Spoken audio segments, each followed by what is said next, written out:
आदाब नाजरीन, इस्तकबाल है आप सभी का मुल्क की बात में। मैं हूं आपके साथ पिंकी सहगल। खबरें शुरू करने से पहले एक नजर सुर्खियों पर।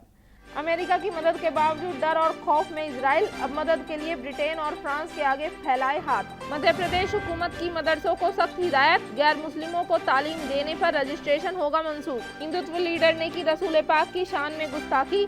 महाराष्ट्र के 2 जिलों में रामगिरी के खिलाफ मुकदमे दर्ज। वायनाड लैंडस्लाइड में मुस्लिम नर्स ने बचाई 35 जानें। तमिलनाडु की मुस्लिम नर्स को मिला कल्पना चावला एजाज। राहुल गांधी की शहरियत रद्द करने के लिए हाईकोर्ट में अर्जी। सुब्रमण्यम स्वामी ने दिल्ली हाईकोर्ट में अर्जी की दाखिल। जामिया के प्रोफेसर्स पर मजहबी तब्दीली का इल्जाम, रजिस्ट्रार बोले मेरा जवाब खुदा देगा। देश भर के डॉक्टरों की हड़ताल का 8वां दिन। इंडियन मेडिकल एसोसिएशन ने हुकूमत के आगे रखी 5 मांगे। ईरान और हिजबुल्लाह की जानिब से एक बड़े हमले के डर ने इजराइल की हालत खराब कर रखी है। आलम तो ये है कि अमेरिका की मदद के बावजूद इजराइल अब भी बेबस और लाचार महसूस कर रहा है। इजराइल ईरान से इतना ज्यादा डरा हुआ है कि उसने अपने बचाव के लिए अब ब्रिटेन और फ्रांस के आगे मदद के लिए हाथ फैलाए हैं। लेकिन ब्रिटेन और फ्रांस ने इजराइल को तगड़ा झटका देते हुए इस जंग का हिस्सा बनने से गुरेज किया है। इजराइल काफी लंबे वक्त से इस खौफ में जी रहा है कि न जाने किस रोज ईरान और हिजबुल्लाह उस पर ताबड़तोड़ हमले करके बड़ी जंग छेड़ दें, जिसके चलते अमेरिका ने इजराइल को बचाने के लिए पूरे मिडिल ईस्ट खित्ते में अपनी फौज उतार दी है। ईरान के हमले के पेश नजर इस वक्त तकरीबन 40,000 से ज्यादा अमेरिकी फौज पूरे मिडिल ईस्ट में तैनात है। इतना ही नहीं, अमेरिका ने इजराइल को दिफा के लिए जंगी हथियारों की मदद भी भेजी है। ईरान हिजबुल्लाह के हमलों को टालने के लिए इजराइल इतना ज्यादा परेशान है कि वो सीज फायर डील तक फाइनल करना चाहता है, और यही वजह है कि दोहा में सीज फायर टॉक्स की नाकामी के बाद अब मिस्र में एक बार फिर डील फाइनल करने के लिए कोशिशें की जाएंगी। इस सब के बावजूद इजराइल की हालत इतनी ज्यादा खराब है कि उसने अब ब्रिटेन और फ्रांस के आगे भी मदद के लिए हाथ फैला दिए हैं।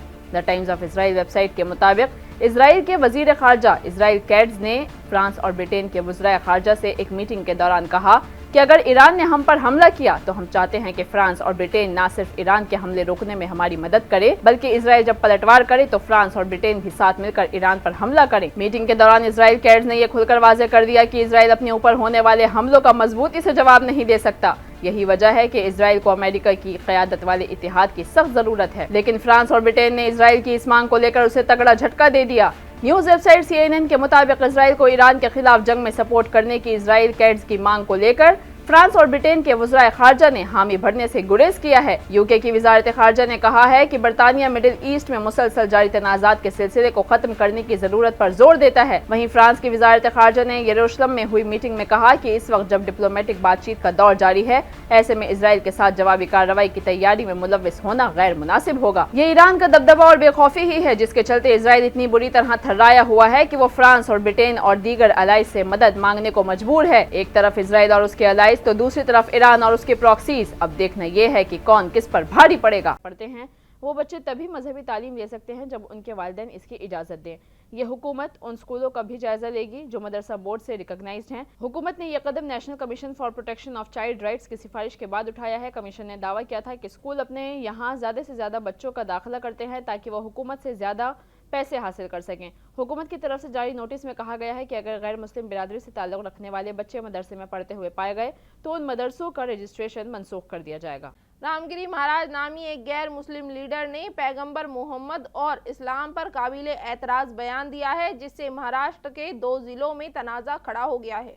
मालूमात के मुताबिक आपको बता दें कि मुस्लिम कम्युनिटी के अरकान की शिकायत के बाद पुलिस ने महाराष्ट्र के 2 अजला में रामगिरी के खिलाफ मुकदमा दर्ज किए हैं। पुलिस ने कहा है कि हाल ही में नासिक जिले के सुनार तालुका के शाह पंचले गांव में महाराज ने एक मजहबी तकरीब के दौरान यह काबिल एतराज़ तबसरा किया था, जिसका वीडियो सोशल मीडिया पर तेजी से वायरल हुआ। वहीं वजीर आला एकनाथ शिंदे ने रामगिरी के तबसरों पर तनाज़े के बीच जुमे को नासिक जिले में एक प्रोग्राम के दौरान उनके साथ स्टेज शेयर किया और उन्हें संत करार दिया। वहीं अहमदनगर जिले के श्रीरामपुर तालुका में सरला बैट धाम के महंत रामगिरी महाराज ने तकरीब से खिताब करते हुए अपने मुतनाज़ा रिमार्क्स का दिफा किया और कहा कि उनके रिमार्क्स बांग्लादेश में हिंदुओं के खिलाफ मजालिम के जवाब में थे और उनका मकसद हिंदू बिरादरी के अरकान को मुत्तहिद करना था। उन्होंने एक प्राइवेट मीडिया चैनल से बात करते हुए कहा कि गैर मुस्लिमों को होशियार रहना चाहिए। मुझे जो भी कहना था मैंने कहा, मैं इस पर कायम हूँ और नताइज भुगतने के लिए भी तैयार हूँ। तमिलनाडु हुकूमत ने योम आज़ादी के प्रोग्राम में सबीना नामी एक नर्स को उनकी हिम्मत, जज्बे और बहादुरी के लिए कल्पना चावला अवार्ड से नवाजा है। आपको बता दें कि सबीना ने पिछले महीने केरल के वायनाड में लैंडस्लाइड में फंसे लोगों के इलाज के लिए नदी पार करके 35 से ज्यादा लोगों की जान बचाई थी। वज़ीर आला एम के स्टालिन ने यौम आज़ादी के प्रोग्राम के दौरान नीलगिरी जिले की रहने वाली ए सबीना को कल्पना चावला अवार्ड से नवाजा है। वायनाड के मेपड्डी और चुरमला इलाकों में 30 जुलाई को भारी बारिश की वजह से हुई लैंडस्लाइड से बुरी तरह से कई लोग मुतासिर हुए थे और इस लैंडस्लाइड में कम से कम 400 लोगों की मौत हुई थी और अभी भी 130 से ज़्यादा लोग लापता हैं। सबीना ने लोगों को बचाने के लिए अपनी ज़िंदगी की फिक्र नहीं की और बिना डरे जिप लाइन के जरिए नदी पार करती रहीं। सबीना ने बताया कि 30 जुलाई को सुबह 11 बजे के आसपास उन्हें एक एनजीओ के साथियों से वायनाड में नर्सों की ज़रूरत के बारे में मालूमात हासिल हुई थी, जिसके बाद वो फौरन लैंडस्लाइड से मुतासर इलाकों के लिए रवाना हो गई थी। टाइम्स ऑफ इंडिया की रिपोर्ट के मुताबिक सबीना कहती हैं कि मैंने तबाही के मंजर को देखा है और घर बह रहे थे, लेकिन इससे मैं नहीं रुकी। मैं मदद के लिए जो कुछ कर सकती थी और करना चाहती थी मैंने वो सब किया। सबीना ने बताया कि जब वो वहां पहुंची तो उन्हें पता चला कि लोग नदी की दूसरी तरफ फंसे हुए हैं और उन तक पहुंचने का कोई रास्ता नहीं है। हालांकि एनडीआरएफ ने नदी के उस पार जाने के लिए जिपलाइन बनाई थी, लेकिन वहां कोई भी मौजूद नहीं था। कांग्रेस लीडर राहुल गांधी एक बार फिर चर्चा में है। साबिक राज्यसभा मेंबर डॉक्टर सुब्रमण्यम स्वामी ने दिल्ली हाई कोर्ट में अर्जी दाखिल की है और राहुल की हिंदुस्तानी शहरियत को रद्द करने के लिए होम मिनिस्ट्री से हुक्म जारी करने की मांग की है। पेटिशन में सुब्रमण्यम स्वामी का कहना है कि उन्होंने वजारत दाखिला को राहुल गांधी की शहरियत को लेकर 5 साल पहले शिकायत की थी। अभी तक वजारत दाखिला ने यह वाज़ेह नहीं किया है कि उन्होंने इस मामले पर क्या फैसला या कार्रवाई की है। अदालत वजारत दाखिला से इसकी जानिब से दायर दरख्वास्त पर अब तक की गई कार्रवाई के बारे में स्टेटस रिपोर्ट तलब करें। राहुल की शहरियत के बारे में मालूमात तलब करने वाली आरटीआई की दरख्वास्त के जवाब में मरकजी हुकूमत ने किसी भी किस्म की मालूमात शेयर करने से इनकार कर दिया था। एक शख्स ने मालूमात के हक यानी कि राइट टू इन्फॉर्मेशन के तहत मरकजी वजारत दाखिला से राहुल की शहरियत के मामले के बारे में मालूमात मांगी थी। जवाब में वजारत ने कहा कि आरटीआई एक्ट की दफा 8(1)H और J के तहत कोई इंकशाफ नहीं किया जा सकता है। मालूमात देने से तफ्तीशी अमल में रुकावट आएगी। बरसों पहले सुप्रीम कोर्ट में राहुल की शहरियत पर सवाल उठाते हुए एक अर्जी दायर की गई थी, जिसमें वजारत दाखिला को हिदायत देने की दरख्वास्त की गई थी कि वो राहुल की शहरियत के मामले की फौरी तौर पर तहकीकात करें। उस वक्त की चीफ जस्टिस रंजन गोगोई की क़यादत में सुप्रीम कोर्ट ने इसकी समाअत की। बेंच ने दरख्वास्त मुस्तरद कर दी थी। जस्टिस गोगोई ने कहा था कि अगर कोई कंपनी राहुल गांधी को किसी भी शक्ल में बरतानवी शहरी करार देती है तो इसका मतलब ये नहीं है कि वो बरतानवी हो गए। इस पूरे तनाज़े पर राहुल की बहन प्रियंका गांधी वाड्रा ने भी कहा था कि पूरा मुल्क जानता है कि राहुल हिंदुस्तान में पैदा हुए और हिंदुस्तानी ही हैं। मुल्क की जानी मानी यूनिवर्सिटी जामिया मिलिया इस्लामिया से एक मामला सामने आया है, जहां के प्रोफेसरों पर जबरदस्ती मजहब तब्दील कराने के इल्जाम लगे हैं। बता दें कि यूनिवर्सिटी के फैकल्टी ऑफ साइंस के असिस्टेंट प्रोफेसर राम निवास ने एक एफआईआर दर्ज कराई है।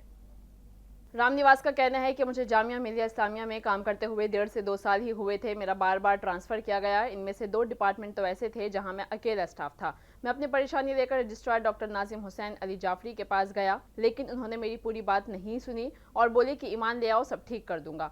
जिसके बाद रामनिवास ने रजिस्ट्रार के खिलाफ एफआईआर दर्ज कराई। बता दें कि कोर्ट के हुक्म पर एफआईआर में यूनिवर्सिटी के रजिस्ट्रार रहे डॉक्टर नाजिम हुसैन अल जाफरी और मौजूदा acting registrar professor Naseem Haider और फॉरेन लैंग्वेज डिपार्टमेंट के प्रोफेसर शाहिद तस्लीम का नाम शामिल है। मालूमात के मुताबिक रामनिवास सिंह दलित तबके से आते हैं और उनके साथ साथ दीगर प्रोफेसरों ने भी ऐसे ही कुछ इल्जामात लगाए हैं। वहीं इस मामले पर बात करते हुए यूनिवर्सिटी के रजिस्ट्रार रहे डॉक्टर नाजिम हुसैन जाफरी ने कहा, मैं बेगुनाह हूँ, मेरा जवाब खुदा देगा। मैं 65 साल का हूँ, रामनिवास के वालिद की उम्र का हूँ। उसके सारे इल्ज़ाम झूठे हैं। इस मामले पर डॉक्टर शाहिद तस्लीम और प्रोफेसर नसीम हैदर ने अपनी बात रखने से इनकार कर दिया है। उन्होंने कहा है कि इस मामले पर यूनिवर्सिटी की इंतजामिया जवाब देगी। ने 17 अगस्त को मुल्क भर के सभी छोटे बड़े अस्पतालों में हड़ताल का ऐलान किया।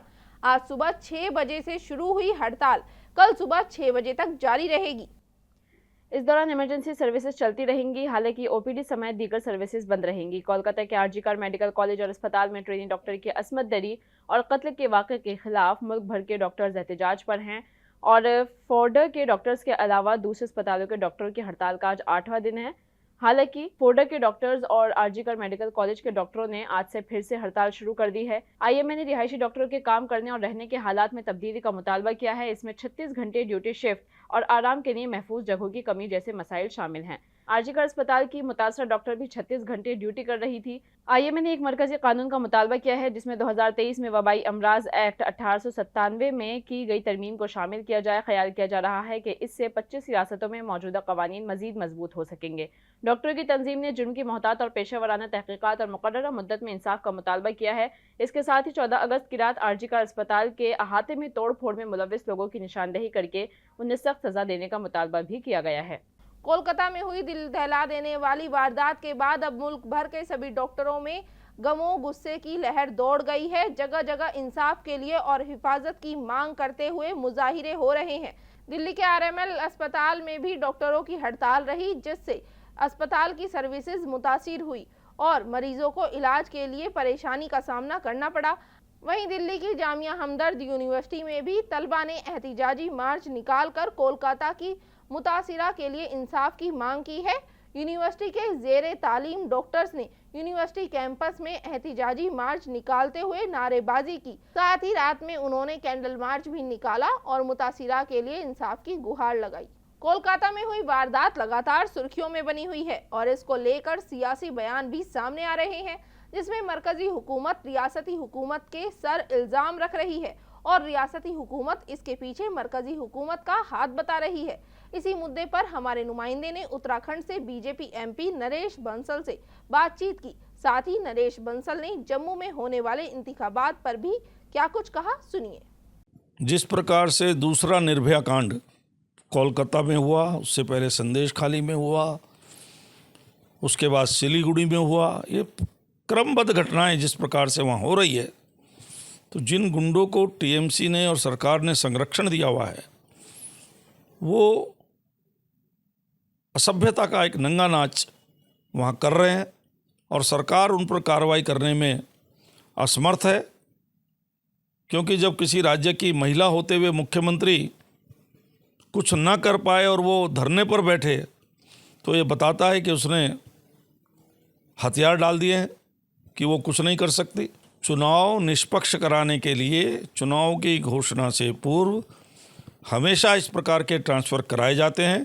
अगर ट्रांसफ़र नहीं किए जाते तो पॉलिटिकल पार्टी आरोप लगाती है कि ये सत्तारूढ़ दल के या केंद्र के जिसका भी सरकार है प्रदेश की, उन्होंने अपने पक्ष में चुनाव को करने के लिए लंबे समय से जमे हुए अधिकारियों को वहीं रखा हुआ है, जिससे वो लाभ पहुंचा सके। तो निष्पक्ष चुनाव कराने के लिए इस प्रकार के ट्रांसफ़र आवश्यक होते हैं। पेरिस ओलंपिक में कुश्ती के फाइनल मुकाबले से पहले डिस्क्वालीफाई हुई विनेश फोगाट की वतन वापसी हो गई है। वो दिल्ली एयरपोर्ट से करीब 11 बजे बाहर आई। इस दौरान वो अपनी साथी रेसलर साक्षी मलिक के गले लगकर रोने लगी। इसके बाद विनेश ओपन जीप में अपने गांव के लिए रवाना हो गई। दिल्ली हवाई अड्डे पर इस्तकबाल को देखकर विनेश ने कहा कि पूरे मुल्क का बहुत बहुत शुक्रिया, मैं बहुत खुशकिस्मत हूँ। दिल्ली हवाई अड्डे से विनेश के आबाई गांव यानी कि बलाली तक तकरीबन 125 किलोमीटर के रास्ते में हर जगह उनका खैर मकदम किया गया। गांव के स्पोर्ट्स स्टेडियम में एक शानदार प्रोग्राम का इनेकाद किया गया। हालांकि रियासती हुकूमत ने एक दिन पहले ज़ाब्ते इखलाक के निफाज की वजह से इन प्रोग्रामों में शिरकत नहीं की। कुछ दिन पहले सीएम नयाब सैनी ने भी विनेश को 4 करोड़ रुपए और सरकारी नौकरी देने का ऐलान किया था। बलाली गांव के साबिक सरपंच राजेश संगवान ने कहा कि विनेश को सोने के फाते की तरह एजाज से नवाजा जाएगा। वहीं कांग्रेस एमपी शशि थरूर ने विनेश का एक वीडियो पोस्ट कर कहा कि इसके आगे सब ढेर हैं, ये लड़की बब्बर शेर है। गुरुग्राम के बसई गांव में विनेश को गदा तोहफे के तौर पर दिया गया। इस मौके पर कांग्रेस एमपी दीपेंद्र हुड्डा, पहलवान बजरंग पूनिया और साक्षी मलिक भी साथ में नजर आईं। वहीं राजस्थान के उदयपुर के एक सरकारी स्कूल में 2 तलबा के बीच चाकूबाजी की वारदात के बाद इलाके में तनाव की सूरत हाल बन गई है। इस वारदात के बाद लोगों ने शॉपिंग मॉल में तोड़फोड़ की, साथ ही एक गैरेज में खड़ी कारों को भी आग के हवाले कर दिया। इस पर पुलिस ने लाठीचार्ज करके मुजाहिरीन को मौके से भगा दिया, जबकि मुश्तअल अफराद ने सड़कों पर खड़ी गाड़ियों को उलट दिया और उनमें आग लगा दी। इसके अलावा शहर के कई इलाकों में पथराव के वाकयात भी सामने आए हैं। दरहकीकत शहर के एक सरकारी स्कूल में एक तालिबे इल्म ने दूसरे तालिबे इल्म पर चाकू से हमला कर दिया था। इस हमले में शदीद जख्मी होने वाले तालिबे इल्म को टीचर की मदद से अस्पताल में दाखिल कराया गया। फिलहाल तालिबे इल्म की सेहत मुस्तहकम है। फिलहाल तालिबे इल्म की तबीयत पहले से अब बेहतर है। ये वाकया सूरजपुल थाना इलाके में पेश आया। यहाँ कलेक्टर अरविंद पोसवाल ने कहा कि हमले के बाद फरार होने वाले नाबालिग तालिबे इल्म को हिरासत में लिया गया है और उसके वालिद को गिरफ्तार कर लिया गया है। पूरे मामले की संजीदगी से जांच की जा रही है। सूरत हाल के पेश नज़र शहर में दफ़ा 144 नाफिज कर दी गई है। अब डिविजनल कमिश्नर ने उदयपुर में इंटरनेट बंद करने का हुक्म भी जारी कर दिया है। आपको बताते चलें कि यहाँ जुमे की रात 10 बजे से अगले 24 घंटों के लिए इंटरनेट सर्विसेज बंद हैं। फिलहाल हालात पुरअमन और काबू हैं। एक बड़ा फैसला लेते हुए जिला इंतजामिया ने उदयपुर में 24 घंटे के लिए इंटरनेट बंद कर दिया है। उदयपुर के डिविजनल कमिश्नर राजेंद्र भट्ट ने इस सिलसिले में एक हुक्मनामा जारी किया। ये भी कहा गया है कि इंडियन सिविल डिफेंस कोड 2023 की दफ़ा 163 के तहत उदयपुर शहर में अमन व अमान बरकरार रखने के लिए उदयपुर शहर, बडलिया, बडगांव, बालीचा, डिबाड़ी, एकलिंगपुरा और कई मकामात पर जुमे की रात 10 बजे से सिक्योरिटी नाफिज कर दी गई है। इसी दौरान शहर में अमन बरकरार रखने के लिए जिला कलेक्टर के दफ्तर में एक आला सतही मीटिंग का इनेकाद किया गया। इसमें डिविजनल कमिश्नर, जिला कलेक्टर, एसपी, राज्यसभा रुकन चुन्नी लाल ग्रासिया और उदयपुर शहर के सरकर्दा अवामी नुमाइंदों ने शिरकत की। इलेक्शन कमीशन ने जम्मू कश्मीर और हरियाणा में असेंबली इंतखाबात की तारीखों का ऐलान कर दिया है। इस ऐलान के साथ ही दोनों रियासतों में मॉडल कोड ऑफ कंडक्ट लागू हो गया है।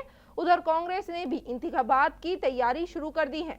कांग्रेस ने 4 रियासतों के असेंबली इंतखाबात के मद्देनजर तैयारी शुरू कर दी है। उसी क्रम में कांग्रेस के सदर मल्लिकार्जुन खड़गे ने तारिक हमीद कर्रा को जम्मू कश्मीर पीसीसी के सदर और तारा चंद और रमन भल्ला को जम्मू कश्मीर पीसीसी का कार्यकारी अध्यक्ष मुकर्रर किया है। आपको बता दें, उधर कांग्रेस ने झारखंड असेंबली इंतखाबात से पहले अपने सीनियर रहनुमा केशव महतो कमलेश को प्रदेश कांग्रेस कमेटी का नया अध्यक्ष मुकर्रर किया है।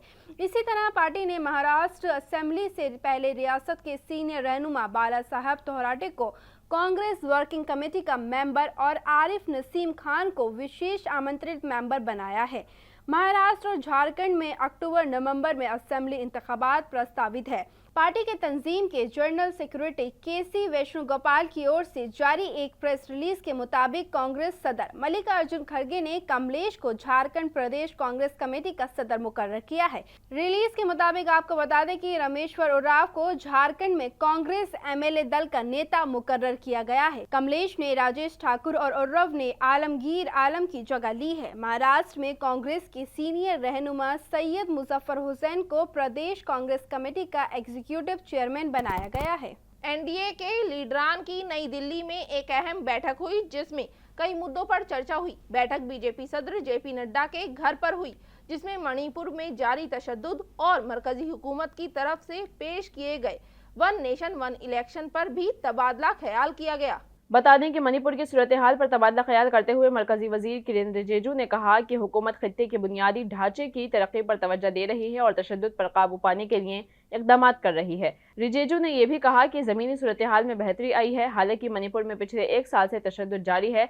मीटिंग में वज़ीर-ए-आज़म नरेंद्र मोदी की तजवीज़ करदा वन नेशन वन इलेक्शन के मंसूबे पर भी तबादला ख्याल किया गया। ये स्कीम लोकसभा और रियासती असेंबलियों के बैक वक्त इंतखाबात कराने के मकसद से लाई गई है। इस मंसूबे को अमली जामा पहनाने के लिए बीजेपी को अपने इत्तेहादियों की हिमायत हासिल करनी होगी। मरकजी वजीर भूपेंद्र यादव ने 2015 में ईएम सुदर्शन नाचीपन की सरबराही में पार्लिमानी स्टैंडिंग कमेटी की सिफारिशात का हवाला दिया था, जिसमें बैक वक्त इंतखाबात के इनेकाद के फवाइद पर जोर दिया गया था। कमेटी ने तजवीज़ दी थी कि इससे इंतखाबात पर होने वाली भारी अखराजात में कमी आएगी और इंतखाबी वक्त के दौरान लागू ज़ाब्ता अखलाक की वजह से पॉलिसी की बेअमली का खात्मा हो सकेगा। मीटिंग में फैसला किया गया कि एनडीए कायदीन की माहाना मीटिंग मुनक़िद की जाएगी, जिसमें मसाइल पर तबादला ख्याल किया जाएगा और रियासती सतह पर जारी सरगर्मियों का जायजा भी लिया जाएगा। पार्टी के एक रहनुमा ने मशवरा दिया कि बीजेपी क़यादत को भी अपने शराकत दारों से ज़ाती तौर पर मुलाकात करनी चाहिए ताकि रियासत की मखसूस मसाइल पर बातचीत की जा सके। हालांकि इस मीटिंग में शिवसेना के लीडर मौजूद नहीं थे, लेकिन 1 दर्जन से ज़्यादा दीगर इत्तेहादियों ने शिरकत की। इनमें जनता दल मुत्तहिदा, जनता दल सेक्युलर, तेलुगु देशम पार्टी, लोक जनशक्ति पार्टी और तमिल मानीला कांग्रेस जैसी जमातें शामिल रहीं। नाज़रीन, मुल्क की बात में आज के लिए बस इतना ही। मुझे दीजिए इजाज़त। आदाब।